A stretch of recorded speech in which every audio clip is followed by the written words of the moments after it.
Phone వాడడానికి కూడా ఒక టైం ఉంటుంది. ఈ ఫోన్లు వాడడం వలన కూడా మెంటల్ ఎఫెక్ట్, శరీరంలో నరాలు దెబ్బ పడిపోతుంది. ఈ ఫోన్లు ఎక్కువ వాడడం వలన నీకు తెలియని ఒక వైరస్ బాడీలోకి వెళ్ళిపోతుంది. మీరు పడుకునేటప్పుడు కూడా ఈ ఫోన్ ని మన బెడ్ లోనో లేకపోతే తలదిండు పక్కన పెట్టకూడదు. ఎందుకంటే ఆ ఫోన్ కు వచ్చే సిగ్నల్స్ నీ బ్రెయిన్ ని ఎఫెక్ట్ చేస్తుంది. 24 గంటలు నీ చేతిలోనే ఫోన్ ఉంటే ఈ ఫోన్ వలన నీ శరీరం పాడైపోదా? శారీరకంగా నీ శరీరం పాడైపోవడం మాత్రం కాదు, ఆత్మీయంగా కూడా నీ భక్తి పాడైపోతుంది. అదొక వైరస్. ఎలాంటి వైరస్ అంటే సాతానుగాడు మనలోనికి ప్రవేశింప చేయడానికి వాడు వాడుకుంటున్న ఆయుధం ఇది. నీకు తెలీదు, నువ్వు మంచివాడివే, నువ్వు మంచిదానివే, నీకు తెలియకుండానే నువ్వు పాపంలోనికి ప్రవేశిస్తున్నావు. ఒక్కసారి పాపంలో ప్రవేశించిన తర్వాత నిన్ను బయటికి లాక్కొని రావడం చాలా కష్టం. నీకు తెలియని విషయం ఏంటో తెలుసా?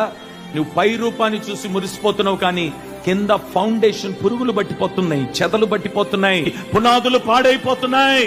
అది పాడు కాకుండా ఉండాలనంటే ప్రార్థన చేయి, వాక్యం ధ్యానించు, దేవుని మందిరములో కనబడు, దేవుని సన్నిధిలో ఉండు, దేవుని ఆలయములో కనబడు, దేవుని పాదాలు పట్టుకో.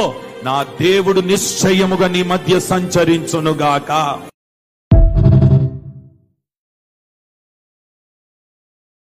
Download ShareChat.